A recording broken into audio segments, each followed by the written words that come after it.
In this video, I'm going to show you how I used Dropbox as a tool to share files, pictures, whatever it is that I need to share with my students. To do this, what I ended up doing is I made one teacher account that only the teacher has access to, and then I also made a student account, and that student account would be one that I would log into on each of the student iPads. I would do that myself just because I would want to maintain that username and password, and it's one that I probably wouldn't want my students to know. Those of you that have older students, since if they're over the age of 13, they'd be able to create their own Dropbox account. And the reason I'm going to talk about Dropbox is because it works with the EduCreations app that I've been using for creating digital portfolios. So I'll walk you through this process of creating the accounts and sharing files. So what I would do is I've got a teacher account. So I just created a teacher account using my personal Gmail account that I use regularly. And what I did once I log in, you can see some of the stuff that's in my Dropbox account. But the one that I have here that I've shared with my students is called Pics. That's where we use a lot of information that needs to be shared. For this demonstration, I'm going to go ahead and I'm going to create a new folder. The one at the very top with the rainbow allows you to share a folder. So I'm going to give this folder a name. So this folder I'm just going to call iPad U. So I'll click Next, and it's going to allow me to invite members to this folder. I don't want anybody else to invite people to this folder, so I'm going to uncheck this box. The member account that I have set up for my students is iPads1F plus master@gmail.com. So this account is the one that I have set up for students. The students don't have access to that folder as far as the username and password. I'm the only one that has the password for them. So even though they know that that email is iPads1F plus master@gmail, they still can't get into it because they don't have that password. So I'm going to go ahead and I'm going to click Share Folder. Now, with this, you can now see that I have an iPad U folder. It is empty. This iPad U folder has little people on it letting you know that it is shared. So I'm going to log out of this here.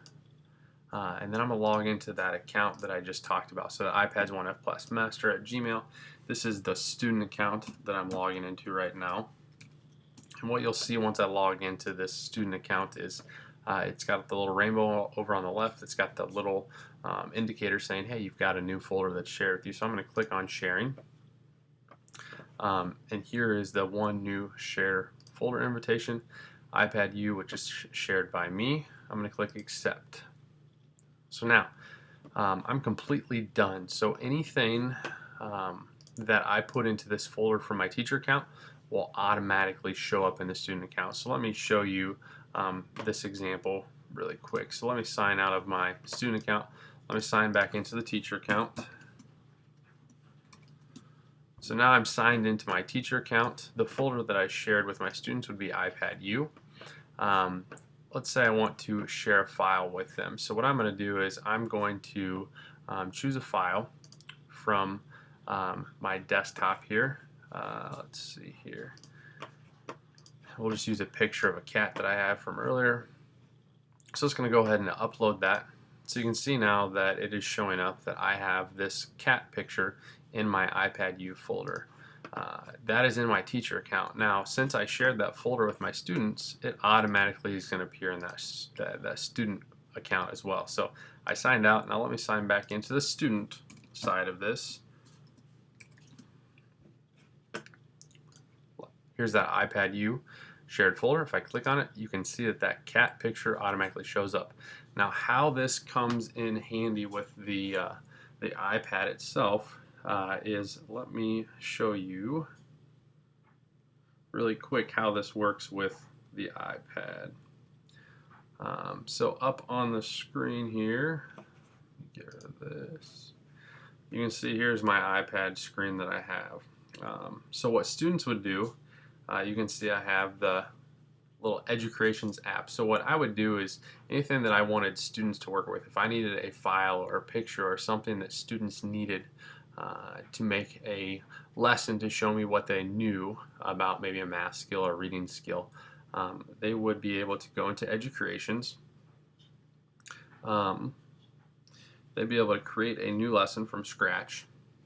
Up at the top, this picture frame is where you can import items from your camera, photos, or Dropbox. And since I've already linked this account with my Dropbox, you can see that this iPad U folder that I shared with the students is already here.